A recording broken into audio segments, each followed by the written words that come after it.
Hello students, জ্ঞানজ্যোতি coaching সেন্টারের পক্ষ থেকে তোমাদের সকলকে জানাই আরও একবার স্বাগত।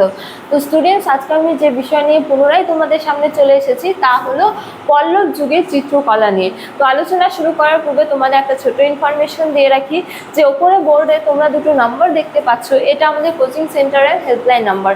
তো আমাদের এখানে তোমাদের অনলাইন ক্লাস নেওয়া হয়, তার সাথে তোমাদের নোটসও প্রদান করা হয়। তো তোমরা যারা অনলাইন ক্লাস করতে চাও, তার সঙ্গে নোটসও পেতে চাও, তো তোমরা ওপরে এই দুটো নাম্বারের মধ্যে যে কোনো একটিতে যোগাযোগ করে আমাদের সাথে যুক্ত হতে পারো। চলো আর দেরি না করে আমরা আজকের আলোচনা শুরু করি। তো আজকের আলোচনার বিষয় হলো কি পল্লব যুগের চিত্রকলা নিয়ে। তো এক্ষেত্রে বলা যায় যে পল্লব স্থাপত্য ও ভাস্কর্যের ক্ষেত্রে পল্লব যুগে যেমন অভূতপূর্ণ বিকাশ পরিলক্ষিত হয়, ঠিক তেমনি পল্লব যুগে চিত্রকলার ক্ষেত্রেও এক অভূতপূর্ণ বিকাশ পরিলক্ষিত হয়। তো এর আগের ক্লাসে আমরা পল্লব যুগের স্থাপত্য আলোচনা করতে গিয়ে দেখেছি যে স্থাপত্যের ক্ষেত্রে পল্লব যুগে মন্দির নির্মাণের যে বিভিন্ন শৈলীগুলি, সেগুলি রাজাদের নাম অনুসারে কি পরিচিত। ঠিক তেমনি পল্লব যুগের চিত্রকলার কিন্তু একাধিক রাজার সময়ে একাধিক বিকাশ পরিলক্ষিত হয়।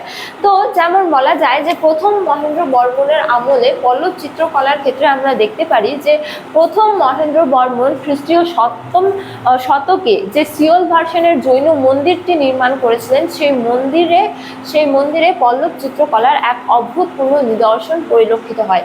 এর পাশাপাশি আমরা স্থাপত্য আলোচনা করতে গিয়ে দেখেছি যে তার আমলে একাধিক গুহা মন্দির নির্মিত হয়েছিল। তো এই গুহা মন্দিরগুলিও কিন্তু পল্লব চিত্রকলার এক অভূতপূর্ণ নিদর্শন। তার পাশাপাশি বলা যায় যে মামুন্দর গুহা প্রথম মহেন্দ্র বর্মনের আমলের পল্লব চিত্রকলার এক স্পষ্ট ছাপ পরিলক্ষিত হয়। তারপরে দ্বিতীয় নরসিংহ বর্মনের আমলে এবং রাজসিংহের আমলের পল্লব চিত্রকলা নিয়ে এবার আমরা আলোচনা করব।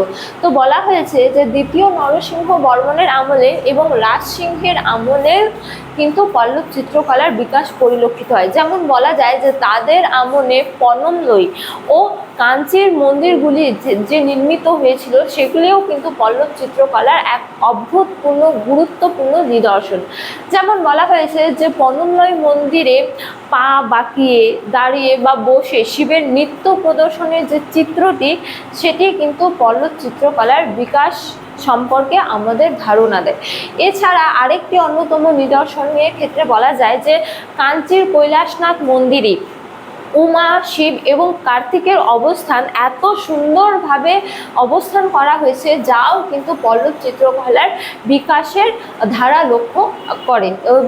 লক্ষ্য করা যায়।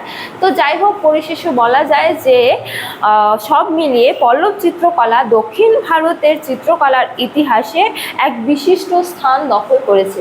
তো স্টুডেন্টস, এই ছিল আজকে আমার আলোচনার বিষয়। তোমাদের ভিডিওটি ভালো লাগলে অবশ্যই ভিডিওটি লাইক করে বন্ধুদের সঙ্গে শেয়ার করো এবং আমাকে অবশ্যই কমেন্ট করে জানিও তোমাদের ভিডিওটি কেমন লেগেছে। তোমাদের সাথে দেখা হবে অনেক ভিডিওতে অনেক টপিক নিয়ে। ততক্ষণ ভালো থাকো, সুস্থ থাকো। Thank you.